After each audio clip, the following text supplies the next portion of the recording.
Good evening and welcome to World Talks here on TVP World. Talks between Volodymyr Zelenskyy and Donald Trump over the weekend in Florida have sparked discussions across political and academic circles as analysts point to potential obstacles. One question looms especially large. What would any future settlement mean for Ukraine's economy, its reconstruction, its recovery, and its long-term development once the war ends? To discuss this, I am joined by Anders Åslund, Senior Fellow at the Peterson Institute for International Economics. Good evening, sir. Delighted to have you with us. My pleasure. So, to start, could you give us a sense of the current outlook on Ukraine's economy and the key factors that will shape its future prospects? Well, the Ukrainian economy has done amazingly well in the last 3 years. Ukraine has had a growth, significant growth in the last 3 years in spite of the war. It had a big decline of 29% in 2022 because of the war. Inflation is about 10%, but it's under control. When you go to Ukraine, you can use your international credit card and cash money, euro or zloty, in any bank ATM. And Ukrainians are standing up for the country. Ukraine is spending now 50% of its GDP on the military, because they know that they have to defend the country in order to survive as an independent nation. And the important thing that has happened recently, that is that the European Union promised 90 billion euro in December to Ukraine for the next 2 years. And this is essentially what Ukraine needed, plus, say, 50% that will be given bilaterally by EU countries, Canada, Japan, the United Kingdom, and Norway to Ukraine. So the Ukrainian budget for next year is financed, and probably also for 2027, which will keep inflation at 10% or less, and the growth rate this year is probably 2%, and it will be about the same next year. The big problem right now is electricity. The Russians, as we probably see on these pictures, they are bombing systematically electricity networks in Ukraine because they want to destroy the civilian economy.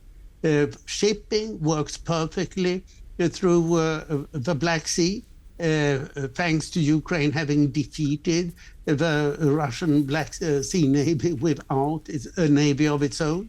And the EU has now provided decent financial support. The US does absolutely nothing for Ukraine. The US now looks at best as neutral or possibly as an ally of Putin. You've mentioned electricity infrastructure and problems associated with it.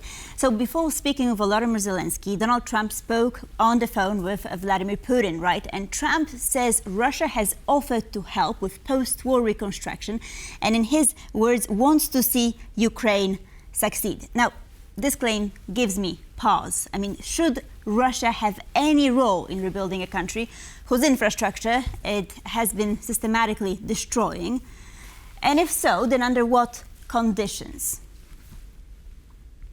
Under no conditions. You are perfectly right.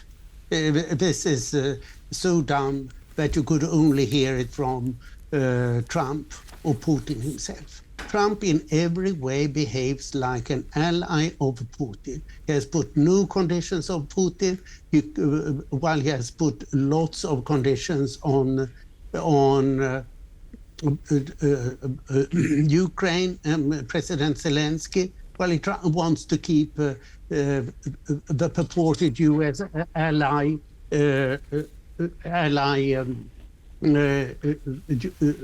European Union out of it.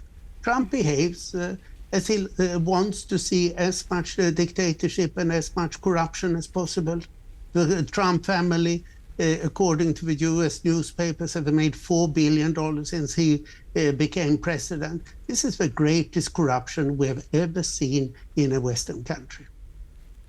So let's stick with Vladimir Putin for a moment, because he is intent on seizing the entire Donbas region of eastern Ukraine, of course. And this has been known as Ukraine's industrial heartland, right? So how could reconstruction move forward, Ukraine's reconstruction, of course, while major territorial disputes in eastern Ukraine continue?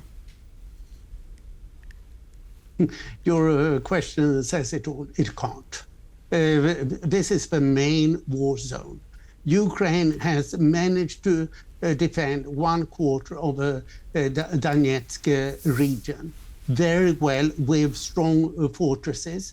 And Trump is now pressurizing Ukraine, President Zelenskyy, to give up this quarter that they have successfully defended since 2014 against the Russian aggression. Trump is simply on the Russian side. That's what we have to realize. And I think that President Zelenskyy quite cleverly has talked a lot of nonsense about the militarized zone and free economic zone in Donetsk, which can't happen.